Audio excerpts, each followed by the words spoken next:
Impression 3D dans mon enseignement.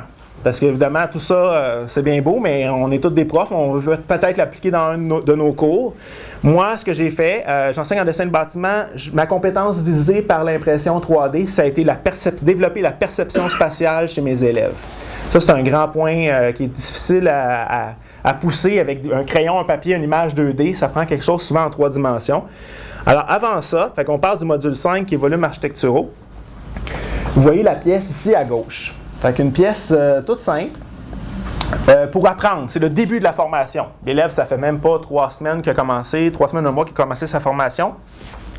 On lui demande de faire une coupe à l'intérieur de cette pièce-là et de dessiner cette coupe-là. Le résultat à atteindre, ceci.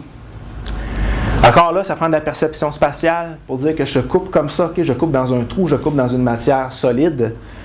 Il faut avoir la perception spatiale.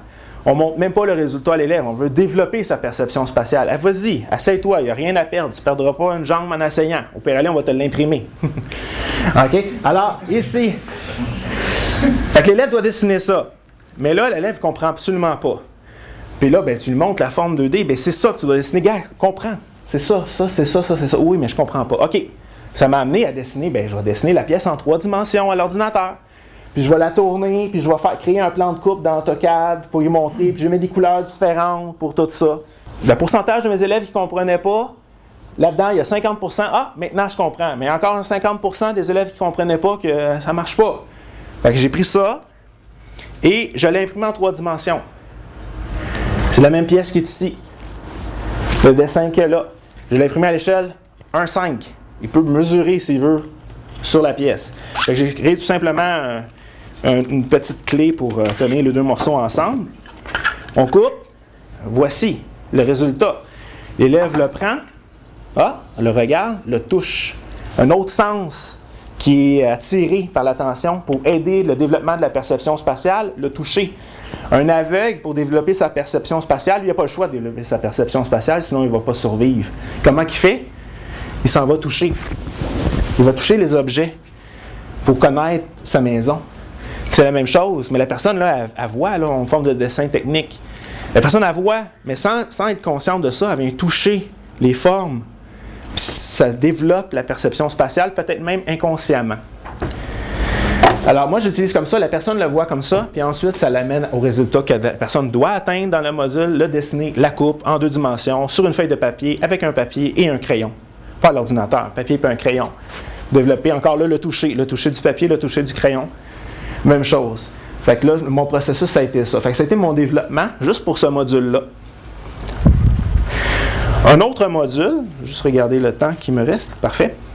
Un autre module que j'utilise, c'est le plan d'une structure de béton.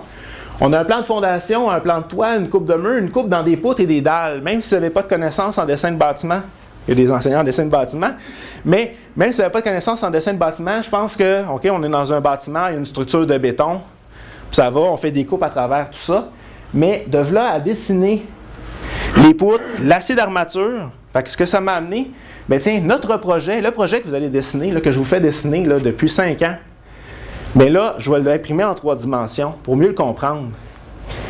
Les murs de fondation, les semelles filantes, la semelle isolée là, qui est ici au milieu, là, pourquoi tu ne comprends pas? Mais quand tu la vois en plan, on la voit.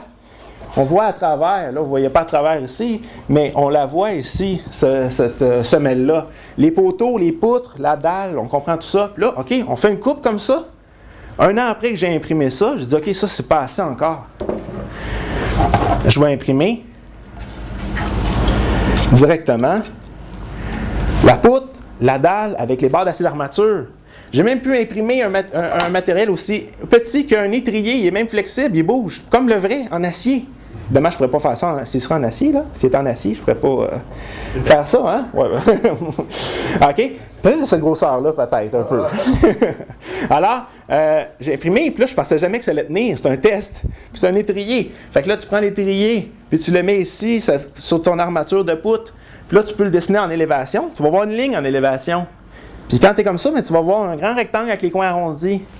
Oh, là, c'est là que l'élève vient de comprendre quelque chose. J'avais même beau d'une fois le dessiner en 3 dimensions puis le tourner. Parfois, ça ne venait pas. Puis juste, ça va dessiner ça ici, là. Oui, j'aurais pu le faire en carton peut-être, puis tout ça, mais là, la technologie nous le permet de le faire avec un dessin que j'avais déjà fait en 3D pour le montrer aux élèves. J'ai juste fait print, puis je l'ai imprimé directement.